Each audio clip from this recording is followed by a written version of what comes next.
अस्सलाम वालेकुम एवरीवन। क्या कभी आपने भी महसूस किया है कि जॉइंट फैमिली में रहते हुए हम सब के दरमियान होते हुए भी कहीं ना कहीं अपना सुकून और प्राइवेसी खो बैठते हैं। आज की वीडियो में हम बात करेंगे कि जॉइंट फैमिली सिस्टम में रहते हुए अपने सुकून को कैसे बरकरार रखा जाए, और साथ ही अगर अचानक से मेहमान आ जाएं तो घबराने की जरूरत नहीं, क्योंकि मैं आपके साथ शेयर करने जा रही हूँ एक झटपट मजेदार चिकन कोरमा रेसिपी।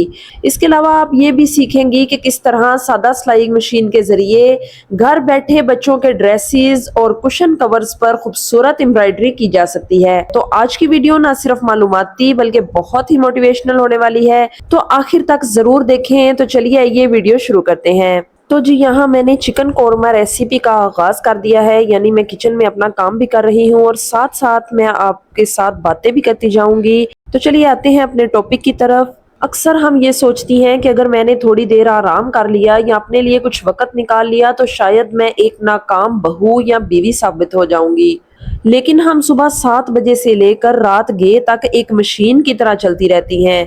लेकिन याद रखें, मशीन को भी ऑयलिंग की जरूरत होती है। आपको अपने पूरे दिन में से कम 20 से 30 मिनट ऐसे निकालने हैं जो सिर्फ और सिर्फ आपके हों। ये वक्त वो हो सकता है जब बच्चे स्कूल गए हों या दोपहर में सब आराम कर रहे हों। इस वक्त में आपने किचन का कोई काम नहीं करना, ना ही किसी की बुराई सोचनी है। बस एक कप चाय बनाएं, अपनी पसंद की कोई किताब पढ़ें या सिर्फ आंखें बंद करके अल्लाह ताला का शुक्र अदा करें। मिसाल के तौर पर जैसे हम मोबाइल फोन को चार्जिंग पे लगाते हैं ताकि वो दोबारा काम कर सके, बिल्कुल इसी तरह ये मी टाइम आपकी ज़हनी बैटरी को चार्ज करता है। जब आप इस वक्त के बाद किचन में जाएंगी तो आपके चेहरे पर थकन नहीं बल्कि एक इत्मीनान होगा, और यकीन माने आपकी ये खुशी पूरे घर के माहौल को बदल देगी। अपने घर वालों को प्यार से बताएं कि ये आधा घंटा मेरी तबीयत के लिए जरूरी है। शुरू में शायद उन्हें अजीब लगे, लेकिन धीरे धीरे वो आपकी इस जरूरत का एहतराम करने लगेंगे। तो जी आते हैं टिप नंबर 2 की तरफ। तो ज्वाइंट फैमिली में आपका कमरा सिर्फ एक कमरा नहीं होता, बल्कि वो आपकी पूरी कायनात होती है। यही वो वाहद जगह है जहां आप अपनी मर्जी से बैठ सकती हैं, लेट सकती हैं और अपने शोहर और बच्चों के साथ दिल की बातें कर सकती हैं। लेकिन अक्सर देखा गया है कि ज्वाइंट फैमिलीज में कमरे का तस्वुर खत्म हो जाता है।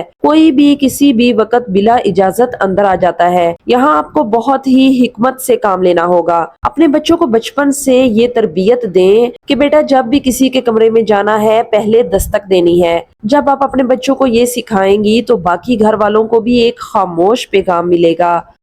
अपने कमरे की तरतीब ऐसी रखें जो आपको सुकून दे, चाहे कमरा छोटा ही क्यों ना हो। वहाँ कोई ऐसी खुशबू या कोई ऐसा कोना जरूर रखें जो सिर्फ आपका हो। याद रखें, अपने कमरे की बातें कभी भी दहलीज से बाहर ना लेकर जाएं। मियाँ बीवी के दरमियान होने वाली हंसी मजाक हो या कोई छोटी मोटी तकरार, इसे अपने कमरे की दीवारों तक महदूद रखें। जब आप अपने कमरे के तकद्दुस का खुद ख्याल रखेंगी तो दूसरे भी आपकी प्राइवेसी का लिहाज करने पर मजबूर हो जाएंगे। टिप नंबर 3 ये है कि गुफ्तगू में तवाजुन और पर्दादारी रखें। ज्वाइंट फैमिली में सुकून बर्बाद होने की सबसे बड़ी वजह हद से ज्यादा गुफ्तगू है। जब हम जज्बात में आकर या अपनापन दिखाने के चक्कर में अपनी हर बात, अपने हर प्लान और अपने शोहर और बच्चों की हर बात सबके सामने रख देती हैं, तो हम खुद ही दूसरों को मुदाखलत का मौका देती हैं। आपको खामोशी की ताकत को समझना होगा। हर बात शेयर करने की नहीं होती। अगर आपका शोहर आपके लिए कोई तोहफा लाया है या आप लोग कहीं घूमने का प्लान बना रहे हैं तो इसे तब तक राज रखें जब तक वो फाइनल ना हो जाए। घर के मामलात में मशवरा जरूर लें, लेकिन अपनी जाती जिंदगी के फैसलों में एक ऐसी लकीर खींच दें जिसे पार करना किसी के लिए भी मुमकिन ना हो। मिसाल के तौर पर एक बर्तन में अगर ढक्कन ना हो तो इसमें मक्खियां भी बैठती हैं और मिट्टी भी पड़ती है। बिल्कुल इसी तरह जिस औरत की जुबान पर कोई ढक्कन नहीं होता, उसकी जिंदगी में हर कोई अपनी राय की मिट्टी डालकर चला जाता है। अपनी गुफ्तगू को सादा रखें, सबसे इखलाक से मिले, सबकी सुने, लेकिन करें वही जो आपके और आपकी छोटी फैमिली यानी शोहर और बच्चों के लिए बेहतर हो। इसे बदतमीजी नहीं कहते, इसे हिकमत कहते हैं। टिप नंबर 4 ये है कि गैर जरूरी मुदाखलत को नजरअंदाज करने का फन सीखें। جوائنٹ فیملی میں رہتے ہوئے کبھی کبھی ایسا ہوتا ہے کہ آپ کو ایسی باتیں سننی پڑتی ہیں جو آپ کا دل دکھا دیتی ہیں۔ کبھی آپ کے پکائے ہوئے کھانے پر تنقید ہوتی ہے تو کبھی آپ کے بچوں کی تربیت پر سوال اٹھایا جاتا ہے۔ یہاں آپ کے پاس دو راستے ہوتے ہیں، یا تو آپ پلٹ کر جواب دیں اور گھر کا سکون غارت کر لیں، یا پھر نظر انداز کرنے کا وہ ہنر سیکھ لیں جو صرف ایک سمجھدار عورت کے پاس ہوتا ہے۔ فرض کریں آپ کچن میں بہت محنت سے سالن بنا رہی ہیں اور کوئی آ کر کہہ دے کہ نمک تھوڑا تیز ہے، پچھلی بار تمہاری نند نے بنایا تھا تو وہ بہت لاجواب تھا۔ اب یہاں آپ کا دل چاہے گا کہ آپ اپنی محنت کا دفاع کریں، لیکن اصل سکون اسی میں ہے کہ آپ صرف مسکرا کر کہہ دیں جی اگلی بار میں اور بہتر کرنے کی کوشش کروں گی۔ جب آپ رد عمل دینا چھوڑ دیتی ہیں تو سامنے والے کی تنقید اپنی اہمیت کھو دیتی ہے۔ یاد رکھیں، ہر بات کا جواب دینا ضروری نہیں ہوتا، کبھی کبھی آپ کی خاموشی آپ کی سب سے بڑی جیت ہوتی ہے۔ تو جی یہاں میں نے اپنی بالکل سادہ سلائی مشین پر امبرائڈری کا کام شروع کر دیا ہے۔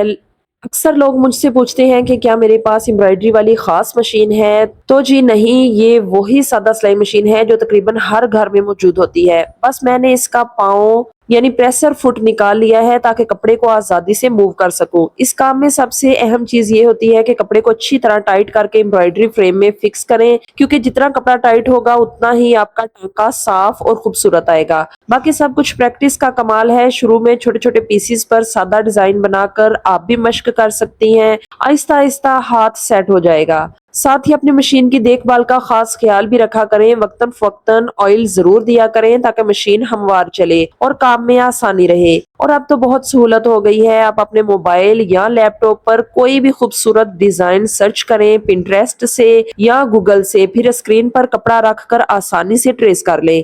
یقین کریں تھوڑی سی محنت اور مستقل مزاجی کے ساتھ آپ بھی گھر بیٹھے بچوں کے ڈریسز، کشن کورز یا اپنے کپڑوں پر پیارے پیارے امبرائڈری ڈیزائن بنا سکتی ہیں۔ اگلی ٹپ ہے جی، شوہر کے ساتھ مضبوط اور جذباتی تعلق رکھیں۔ یہ وہ نقطہ ہے جو جوائنٹ فیملی میں آپ کی بقا کے لیے ریڑھ کی ہڈی کی حیثیت رکھتا ہے۔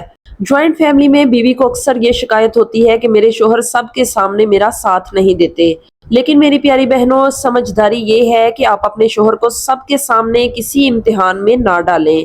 آپ کا اور آپ کے شوہر کا تعلق ایسا ہونا چاہیے آپ کمرے کے اندر ایک دوسرے کے بہترین دوست ہوں۔ جب آپ کا شوہر کام سے گھر آئے تو اسے گھر کے جھگڑوں اور شکایات کا انبار نہ دیں، اسے سکون دیں تاکہ وہ آپ کے پاس آنے کے بہانے ڈھونڈے۔ جب آپ کا شوہر آپ کے ساتھ ذہنی طور پر جڑا ہوگا تو وہ خود بخود آپ کی پرائیویسی اور آپ کے آرام کا خیال رکھنا شروع کر دے گا۔